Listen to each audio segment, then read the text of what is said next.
Alright, what is up, guys? Welcome to the video. Today we'll be talking about 3 teams that need to pick up Carmelo Anthony. He's definitely washed up, alright? He's not still up there with LeBron and even D Wade at that point. D Wade is still better than Melo. But Melo still got a little bit in the tank on a good contending team. He was on a very dysfunctional Rockets team, and playing with Russell Westbrook is hard, man. That's been proven time in and time out. So I feel like Melo, with good coaching staff, good team around him, and if he knows his role, that's the most important part. If Melo can figure out his role and understand that he needs to come off the bench and just be an absolute stud and needs to be a scorer, and if he only can play 15 minutes a game and put up some points, that's what he's going to need to do to revive his career and maybe have a couple more years left. Because right now he's not on a team, so he's going to have to accept any offer that comes to him. Alright, so I hope you guys enjoy the video, and I'll see you at the end. From the field and 35% from three. Just 2 years ago, Carmelo Anthony was traded to the Oklahoma City Thunder, played for them for a year, and then he got traded to the Hawks and waived and signed by the Houston Rockets. Okay, so the 10 games that Carmelo Anthony played for Houston, he averaged 13.5 points and 5.5 rebounds. Carmelo Anthony would have to come off the bench for the 76ers. He'd be the only real true scorer off the bench, and with how much attention Embiid and Simmons gets in the post, he should be able to wander the perimeter, get wide open looks. Alright, team number 1, and this is probably the most obvious choice, but the Philadelphia 76ers.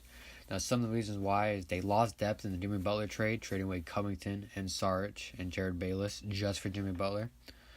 The only key bench players is Larry Shamet, 8 points per game, and Mike Muscala, 8.5 points per game. And TJ McConnell, who's a good bench player, but he's not a real scorer. He's just a bench player. And TJ McConnell, who's not a real scorer, but he's a nice role piece. And TJ McConnell, who's not a real scorer, but he's a nice role player. Melo will bring scoring off the bench, and he'll have to come off the bench for this team.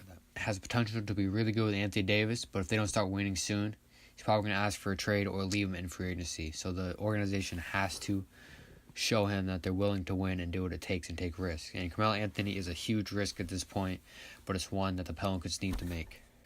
The true wings for the Pelicans are Etuan Moore, who averages 14 points per game on 42% from three. He's a good piece. I would not start Carmelo Anthony over Etuan Moore because his play style fits with Anthony Davis with how much attention he draws, and he can just catch and shoot. Etuan Moore is buckets from deep all day.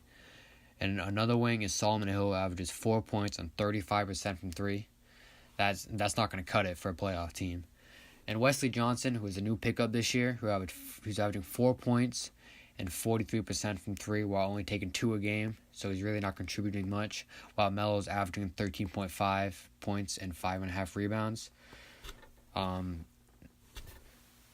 Currently, the Pelicans are the 11th spot in the West with a record of 14 and 15.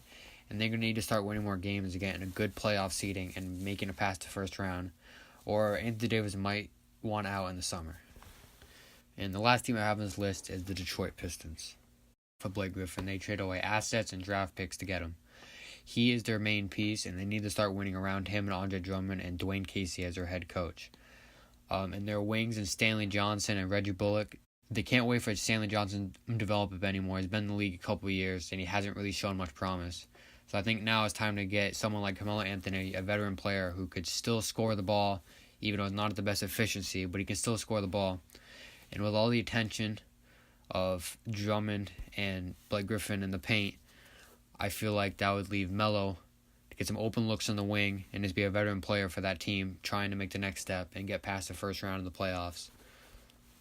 And currently, their 2 key wings is Stanley Johnson, averaging 10 points per game, which is a career high for him, but it's still not going to cut it, on 40% from the field. And Reggie Bullock is averaging 9 points per game on 39% from the field. Alright, I hope you guys enjoyed the video. These are 3 teams that I think should pick up Carmelo Anthony.